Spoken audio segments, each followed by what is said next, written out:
We have our first look at all 12 CDL brands. Could not be more excited to take a look at them. In this episode, we'll rank all the branding so far. That means logos, announcements, wallpapers, merchandise, everything. We'll be going over who did it best and who's not doing it so great. Coming right up.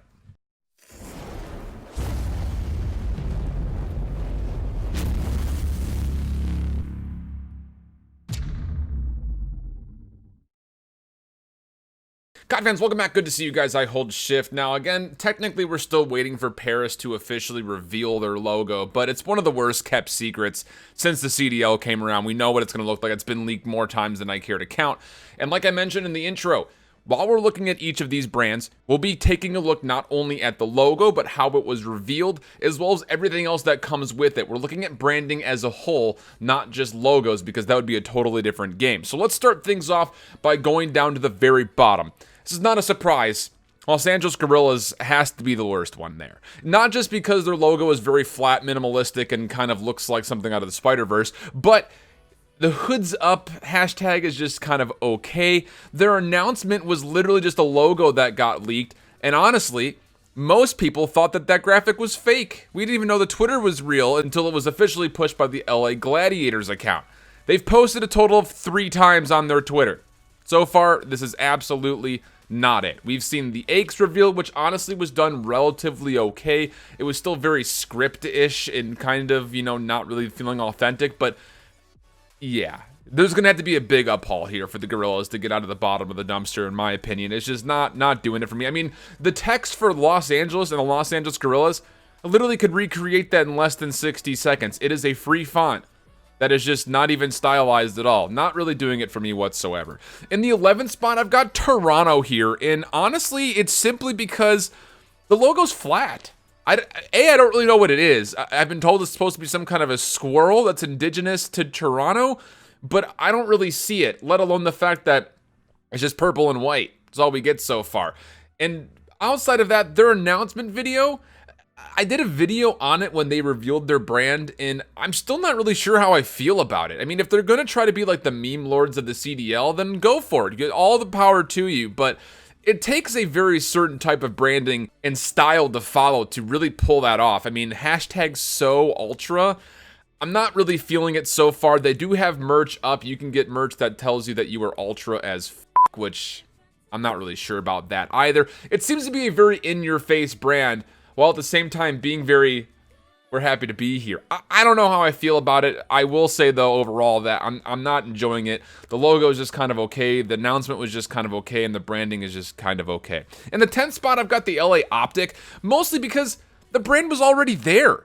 It's the same Twitter, same merch. The roster reveal video, though, I will say, was pretty solid. I was very hyped about the editing that was done there. But, again, it's Optic Gaming Los Angeles. It just all feels like a fabrication of what was there before, and they're just kind of riding on the coattails of what was there before. That being said, I mean, again, brand alone, the roster looks pretty absolutely insane, but the brand I'm just not excited about. I was hoping that with the Immortals buying it out, it would be something a little bit more unique than just going with what was there previously and kind of riding the coattails. So I'm not really happy about it.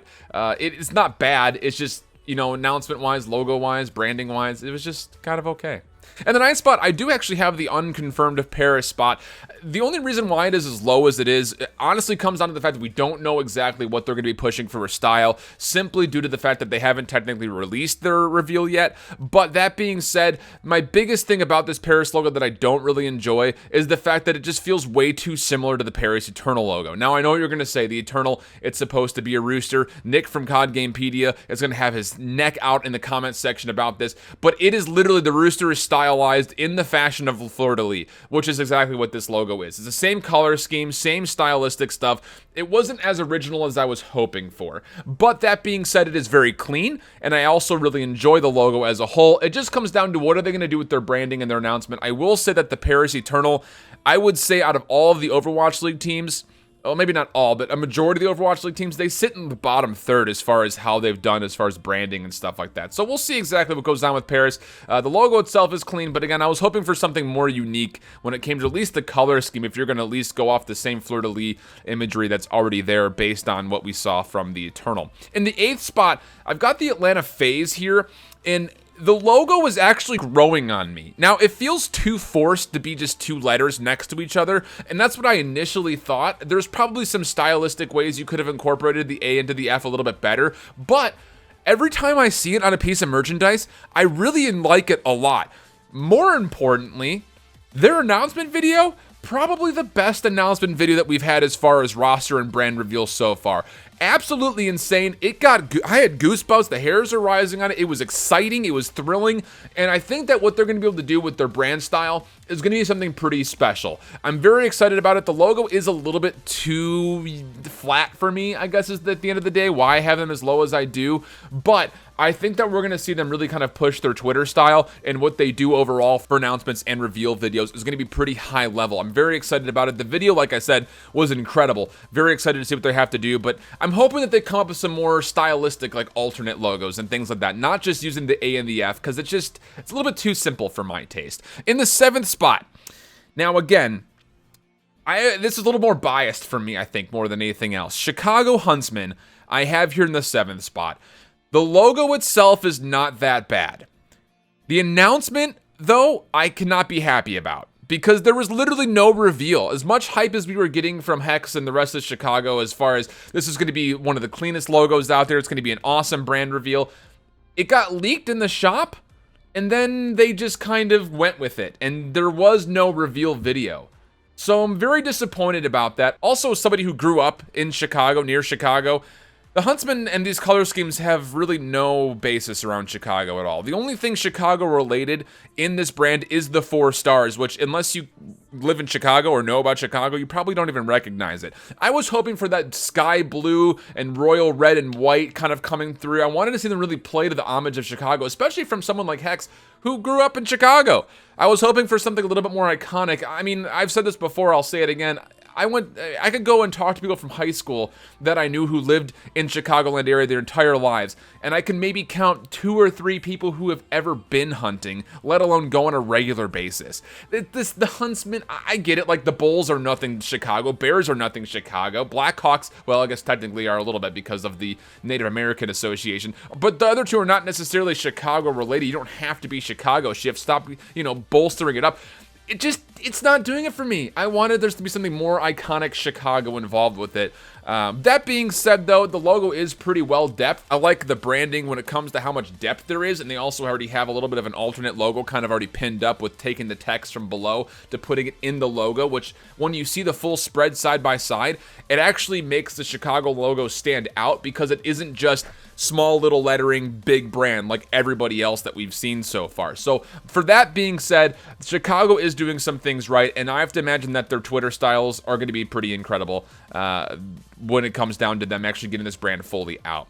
In the 6th spot, I've got the Florida Mutineers, mostly because the name is so hard to say, is what the only real negative I could say about it. The logo itself is actually pretty fresh, but that being said, their announcement was just kind of okay, and their branding has been a little bit on the lackluster side. Their merch is super basic. They haven't really identified with the style yet, like some of the teams that you'll see in the top 5, and that's something that I think Florida's going to have to work on because there's a lot of playability in this logo. Like I said, personally, this is my 3rd favorite overall logo because of how much depth it has to it, and honestly, that little kind of pinkish orange has really kind of grown on me. Initially, I was like, that seems like a weird tertiary color to throw in there, but I'm actually really enjoying it a lot. So for Florida, I've got them in the top 6. Getting to the top 5. In the 5th spot, the London Royal Ravens. And the only negative I can say about the Royal Ravens package so far is that the Raven is just too flat. It's just literally a black Raven with a red eye.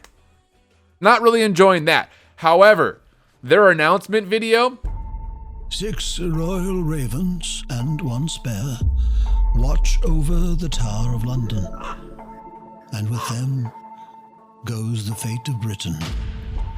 They stood defiant as the bombs fell. Legend says that the ravens protect us, and if the ravens are lost or fly away, the crown will fall, and Britain with it. But we won't allow that. The tower stands strong. The crown remains. London Royal Ravens. absolutely insane. Built a lot of drama. The hashtag mind the gap, not so sure about initially, starting to grow on me, mostly due to the fact that their branding from their merch is absolutely insane. Because if their uniforms for the year, for the CDL year, look anything like their merchandise has so far, sold. Absolutely sold. Not sure what's going on with this whole flag thing they have going on in their Twitter right now, but the announcement reveal video and the branding things that they've done with their merchandise has been so well that they're absolutely top 5 in my book, even though their logo honestly is like bottom 4 in the league.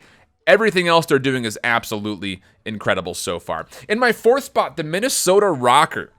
And the logo was cool. The announcement was okay. It was a pretty generic Modern Warfare-ish footage, but they edited it really well, and the logo reveal was absolutely sick with the purple and blue and the Aurora Borealis up top. Loved it. Merch is also up for this group, and they've been doing a nice job of putting out some extra content. You love what you're seeing from Minnesota so far if you're a fan or someone who's in the northern Midwest region. You're probably loving everything that you've seen so far. Now, color me surprised because I would have done that for myself, just coloring myself surprised. In my 3rd spot, I've got New York. Initially, when their logo was leaked, that the copywriting had gone through, I was like, what the heck is this? The logo itself is starting to grow on me, but I think it's mostly because of the fact that they're incorporating the style so gosh darn well into everything else branding-wise. Announcement reveal video was really solid, a top 4 video in my opinion, and they've also gone through and done a little bit of couple other teasers kind of helping support the NYSL movement. I'm loving it. I'm loving everything else New York has to do, and this is kind of why I should not be as surprised as I am. The New York Excelsior for the Overwatch League is doing incredible with their branding and their merchandise, and that should be expected to continue for the New York SL. There at one point was saying people from New York were saying they were able to find more New York Excelsior merchandise than you could find Mets merchandise during the offseason. Insane. I mean, they're doing such a great job. I'm really excited to see what the 10,000 event has to do with them when they bring up their stream coming up on Sunday where they're just broadcasting the finals. Very excited to see what kind of a reveal they have for their Twitch scene because I think it's going to be something pretty special. In my 2nd spot, I've got Dallas. The logo is so clean. The little subtle NV that's in the crown is absolutely awesome. The branding so far has been dope, although I will say the reveal video, it was kind of cringe script reading, but it was still super well done, and you can overlook the fact that it's a little scriptish just because of how well it was edited. Really, really excited about it. They're really one of the only orgs out there right now that is helping push Twitch clips and kind of pushing their players' brand, which I think is super, super important. Dallas doing a great job so far, and a very exciting merchandise line as well, kind of been built for them so far in the early parts of the season. And then number 1, it's not even close, honestly. The Seattle Surge just did everything incredibly well. The whole brand just flows. The logo is the best logo, I think, personally. Again, opinions aside. Their announcement video, top 3. But more importantly, their branding is so, so good. It's the entire stylistic package, the merchandise, the alternate logo, using their main logo in different stylistic, minimalistic ways when they're posting on their Twitter. They are doing an incredible job so far. Hashtag drown them out is just, it works. I love it. I mean, there are a couple others that are pretty darn good. You know, Mind the Gap is okay. Fear the Deep is okay. Not really sure about Easy AF or Hoods Up or So Ultra, but drown them out. It just speaks to you. I don't know what it is about it, but I'm a huge fan of the Seattle brand. Very excited to see what else they have coming forward for their team. I'm hoping they get some creative liberties to play around with their uniforms because I can already picture 1.5 million different things that they could do to make a special uniform come to life. So that's what I have so far. Let me know in the comments below who's your favorite and who's your least favorite so far. Who are you looking to kind of step up their game to maybe match what we've seen from some of the top groups out there? Because it seems like the consensus is that Seattle and Dallas so far are definitely near the top, if not at it, for just about everybody. Who else do you got though? Who's your favorite? Who are you rooting for? Let me know. And of course, if you enjoyed the video, make sure you subscribe, hit that notification bell to know when my videos do pop up. Until the next one, hope you guys keep holding it down. Later. Bye-bye.